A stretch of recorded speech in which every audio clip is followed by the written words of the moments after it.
दोस्तों, फिल्म की शुरुआत होती है दो शख्सियतों से, रुपाजोव और जेड। रुपाजोव एक पूर्व हत्यारा था जिसे अपनी चोटों की वजह से पिछले 3 सालों से व्हील चेयर पर रहना पड़ रहा है। वो अपने जमाने का सबसे खौफनाक असैसिन था। वहीं दूसरी तरफ जेड है जो जन्म से ही विकलांग है, उसे भी व्हील चेयर की जरूरत पड़ती है। जेड अपने दोस्त एडम के साथ एक छात्रावास में रहता है और अपने फ्री टाइम में कॉमिक्स बनाना पसंद करता है। एक दिन जब जेड और एडम एक गली में आग बुझाने वाले यंत्रों एक्सटिंक्टर्स से खेल रहे होते हैं, तभी वहां रुपाजोव आता है। वो उनकी हरकतों को नापसंद करता है, गुस्सा हो जाता है और जेड पर हमला कर देता है और फिर शुरू होती है भिड़ंत। लेकिन रुपाजोव को जल्द ही अपनी गलती का एहसास हो जाता है। वो जेड और एडम से माफी मांगता है और उन्हें अपनी पार्टी में बुलाता है। पार्टी में जेड और एडम जमकर मस्ती करते हैं। तभी रुपाजोव उन दोनों को असैसिन हत्यारे के तौर पर काम करने का प्रस्ताव रखता है और उन्हें ऐसी शानदार जिंदगी का वादा करता है जैसा उन्होंने पार्टी में देखा था। कुछ दिनों बाद जेड अस्पताल में होता है। डॉक्टर उसका ऑपरेशन करना चाहते हैं, लेकिन जेड मना कर देता है क्योंकि उसके पिता ने जन्म के समय ही उन्हें उनकी विकलांगता के कारण छोड़ दिया था और पीछे छोड़ दिया था सिर्फ कर्ज का बोझ। अब कहानी पलटती है रुपाजोव की तरफ। उसके सुपीरियर ने उसे एक मिशन दिया होता है। तभी एक गाड़ी आती है और कई लोग उसके पास आते हैं। उनमें से एक चाकू निकालता है और रुपाजोव की टांग में वार कर देता है। हैरानी की बात, रुपाजोव एकदम शांत है। वो बताता है कि व्हील चेयर पर आने के बाद से उसके पैरों की संवेदनशीलता जा चुकी है। ये सुनकर हमलावर जोर से हंसते हैं। फिर उनमें से एक रुपाजोव को लात मारता है जिससे उसे खांसी आती है और फिर वो अपनी जेब से कुछ निकालता है और वो चीज थी एक हथियार। रुपाजोव उसी हथियार से सभी हमलावरों का खात्मा कर देता है। इसके बाद एक एम्बुलेंस आती है। एक महिला डॉक्टर जिसका नाम है जेटा उसकी टांग का इलाज करती है। और यहां ट्विस्ट, वो दोनों पहले से एक दूसरे को जानते हैं। रुपाजोव के दिल में जेटा के लिए रोमांटिक भावनाएं हैं। वो उसे ड्यूटी के बाद फिल्म देखने का न्योता देता है, लेकिन जेटा मना कर देती है। वो कहती है कि उसकी सगाई किसी और से हो चुकी है। रुपाजोव का दिल टूट जाता है। वो एक पुल से कूदकर खुदकुशी की कोशिश तक कर लेता है, लेकिन बच जाता है। उसे एहसास होता है कि वो जिंदगी नहीं छोड़ सकता। रुपाजोव हिम्मत जुटाता है। अब कहानी करवट लेती है। रुपाजोव को उसके बॉस द्वारा पैसे दिए जाते हैं और बॉस उसे हिदायत देता है कि अपने काम को गुप्त रखे और किसी और के साथ साझेदारी न करे। ध्यान देने वाली बात, रुपाजोव को हमेशा जेड और एडम की मदद मिलती रही है। कुछ दिनों बाद रुपाजोव अस्पताल में जेड से मिलता है, जहां जेड अपनी टांग का इलाज करा रहा होता है। रुपाजोव जेड से कहता है, मेरी मदद करना बंद करो। वो उनकी साझेदारी खत्म करना चाहता है, लेकिन जेड इनकार करता है। वो लगातार ये कहता है कि वो उसकी मदद करता रहेगा। जेड ये भी साफ कर देता है कि वो अपने पिता से एक पैसा भी नहीं लेगा, चाहे उसकी मां कितनी भी कोशिश कर ले। जब रुपाजोव की टांग की थेरेपी खत्म हो जाती है तो वो अस्पताल के बाहर जेटा का इंतजार करता है, लेकिन वो निराश हो जाता है क्योंकि वो जेटा को एक और आदमी के साथ देखता है। बाद में रुपाजोव को एक बहुत जरूरी शख्स को खत्म करने का काम मिलता है। वो एक प्लान बनाता है। वो शख्स हाईवे के किनारे एक रेस्टोरेंट में खाना खा रहा होता है। रुपाजोव सड़क के एक तरफ खड़ा होता है और जेड और एडम दूसरी तरफ उसकी मदद के लिए। रुपाजोव अपना काम पूरा कर लेता है, कबूतरों के झुंड और गुजरती भीड़ की मदद से, बिना किसी को शक हुए। अचानक जैसे ही टारगेट सड़क पार करता है, वो गिर जाता है। उसका शरीर लहूलुहान हो चुका होता है। गार्ड स्नाइपर को ढूंढते हैं, लेकिन किसी को शक नहीं होता कि ये काम 3 व्हील चेयर पर बैठे लोगों ने किया है। वो जल्दी से वहां से फरार हो जाते हैं। बाद में एक बस में रुपाजोव की मुलाकात जेटा से होती है। जेटा उसे अपनी शादी का कार्ड देती है और रुपाजोव को ये नहीं पता कि उसका बॉस ने उनकी मुलाकात देख ली थी। बॉस गुस्से में रुपाजोव को जमीन पर धकेल देता है, उसकी बात न मानने की सजा। लेकिन बॉस उसे एक और मौका देता है एडम को खत्म करने का।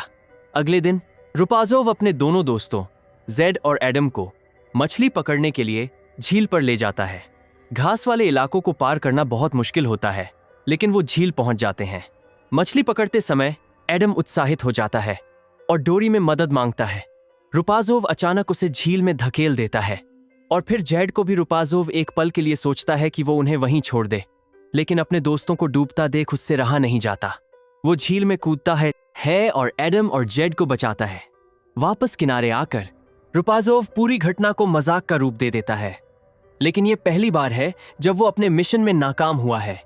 झील से लौटने के बाद रुपाजोव अपने दोस्तों को अपने घर पार्टी पर बुलाता है।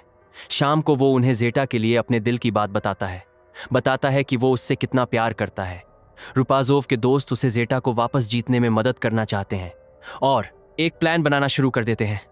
अगले दिन रुपाजोव के दोस्त उसे खड़ा होने में मदद करते हैं। वो एक गाड़ी के सहारे खड़ा होता है। वो बिना व्हीलचेयर के खड़ा हो सकता है। रुपाजोव जेटा का इंतजार करता है, जो अस्पताल से लौट रही थी, लेकिन घंटों इंतजार के बाद भी वो नहीं आती और उनका प्लान फेल हो जाता है। कुछ दिनों बाद रुपाजोव को उसके बॉस से एक नया मिशन मिलता है, एक ड्रग तस्कर को खत्म करने का, और बॉस वादा करता है कि पैसे दोगुने देंगे। रुपाजोव काम तो मान लेता है, लेकिन हिदायत देता है कि ये उसका आखिरी मिशन होगा और वो कोई दूसरा मिशन नहीं लेगा। बॉस उसकी शर्तें मान लेता है। रुपाजोव अपने दोनों दोस्तों के साथ ड्रग तस्कर के घर पहुंचता है। वो जेड और एडम को गाड़ी में इंतजार करने को कहता है। गार्ड्स रुपाजोव की तलाशी लेते हैं, कुछ भी शक वाला नहीं पाते और उसे अंदर ले जाते हैं, उनके चीफ के पास। लेकिन अंदर जाते ही रुपाजोव अपनी व्हील चेयर में छुपाए हथियार को निकालता है और घर के गार्ड्स पर गोलियां बरसाना शुरू कर देता है। बुरी खबर, वो अपने मुख्य निशाने तस्कर को चूक जाता है। लेकिन तस्कर भागता नहीं, बल्कि खुद को हथियारबंद कर लेता है और भीषण गोलीबारी शुरू हो जाती है। रुपाजोव के पास पहले एक पेशेवर हत्यारे की वजह से बहुत ज्यादा अनुभव है। हालांकि उसका शरीर बहुत बुरी हालत में है और कपड़े खून से लथपथ हैं, लेकिन वो अंततः सभी को खत्म करने में कामयाब हो जाता है। वो जल्दी से अपराध स्थल से निकलता है। तभी दूर से पुलिस की सायरन सुनाई देती है। वो दरवाजा खोलने की पूरी कोशिश करता है, लेकिन नाकाम रहता है। जेड और एडम डरे हुए नजर आते हैं, लेकिन जेड आगे बढ़ता है और पुलिस गाड़ी का ध्यान भटका देता है, जबकि एडम रुपाजोव को घर से बाहर निकालता है। सब के सब भागने में सफल हो जाते हैं। बाद में रुपाजोव अपने बॉस से पैसे लेने मिलता है। बॉस उसे एक परित्यक्त गोदाम दिखाने ले जाता है। रुपाजोव को कुछ गड़बड़ महसूस होती है। उसकी नजर एक लटकती हुई रस्सी पर पड़ती है। तब उसे पता चलता है कि बॉस को यह पता चल गया है कि रुपाजोव के दोनों को के सहायक जेड और एडम अभी भी जिंदा हैं और आगे की कहानी और भी खतरनाक मोड़ लेने वाली है। दोस्तों, अगर आपको यह समझ में आया हो तो लाइक करो और आगे के पार्ट के लिए तैयार रहो। दोस्तों, बॉस को पता चलता है कि रुपाजोव ने उसका भरोसा तोड़ा है और वो गुस्से से पागल हो जाता है। वो रुपाजोव के गले में रस्सी डालता है, उसकी व्हील चेयर छीन लेता है और उसे अकेला छोड़ देता है। रुपाजोव जान बचाने के लिए जोरदार संघर्ष करता है। वो अपने पैरों की उंगलियों से जूते के फीते पकड़ता है ताकि उसका दम न घुटे। बार बार वो पास में रखी अपनी व्हील चेयर तक पहुंचने की कोशिश करता है, लेकिन हर बार नाकाम। जब वो हार मानने ही वाला होता है, तभी अचानक गांठ ढीली होने लगती है। आखिरकार थोड़ा सा नजर आता है। वो रस्सी को अपने गले से निकालने में कामयाब हो जाता है और बच निकलता है। घर लौटकर रुपाजोव तुरंत अपने दोस्तों को बुलाता है और उस बॉस के खिलाफ बदले की योजना बनाता है जिसने सीमा पार कर दी थी। कुछ दिनों बाद रुपाजोव जेड और एडम के साथ जेटा की शादी में शामिल होता है। वहां रुपाजोव अपनी गायकी का जलवा दिखाता है। सब तारीफ करते हैं। जेटा भावुक होकर रोने लगती है, लेकिन अचानक रुपाजोव जेटा को किस कर लेता है। इससे उसके पति में ईर्ष्या भड़क उठती है। शादी की रस्म खत्म होते ही जेटा का पति और उसके साथी रुपाजोव की पिटाई कर देते हैं। तभी जेड आगे आता है। वो जेटा के पति को हथियार दिखाकर धमकाता है और रुपाजोव को वहां से सुरक्षित निकाल ले जाता है। अगले कुछ दिनों में रुपाजोव अपने बॉस से बदला लेने की साजिश रचना शुरू करता है। जेड खुल्लम खुल्ला बॉस के ठिकाने पर जाता है, जबकि एडम बाहर रहता है। रुपाजोव बॉस से कहता है कि वो उसे पिछले काम के पैसे दे, लेकिन बॉस इनकार कर देता है। तभी रुपाजोव पास पड़े आग बुझाने वाले यंत्र पर गोली चला देता है, जिससे अफरातफरी मच जाती है और कुत्ते भागने लगते हैं। बॉस पलटकर हमला करता है और रुपाजोव का हथियार छुड़ा लेता है। फिर बॉस चाकू से रुपाजोव को गोद देता है। हैरान करने वाला मोड़, जेड ने रुपाजोव का हथियार तो उठा लिया होता है, लेकिन वो उसकी मदद नहीं करता। वो बॉस को रुपाजोव को जानलेवा जख्म देने देता है और फिर जेड खुद बॉस को मार डालता है और उसकी तिजोरी से सारा पैसा ले लेता है ताकि अपने पैर के ऑपरेशन के लिए इस्तेमाल कर सके। अब सबसे बड़ा ट्विस्ट सुनिए। कहानी में रुपाजोव के बारे में जो कुछ भी बताया गया वो सब एक काल्पनिक कहानी है जो जेड द्वारा बनाई गई कॉमिक बुक से ली गई है। जेड ने एक किरदार गढ़ा था, नाम था रुपाजोव, जो उसके पिता जैसा दिखता था और उन्हीं की विकलांगता साझा करता था। हकीकत में जेड ने अपने पिता को कभी देखा ही नहीं था। उसके पास बस एक तस्वीर थी जो रुपाजोव के किरदार से मिलती थी। इसी ने उसे एक कॉमिक बुक बनाने के लिए प्रेरित किया जिसमें उसके पिता और खुद की कहानी थी। हैरानी की बात, वो कॉमिक बुक बहुत मशहूर हो गई। एडिटर्स का ध्यान खींचा और जेड को जबरदस्त सफलता मिली।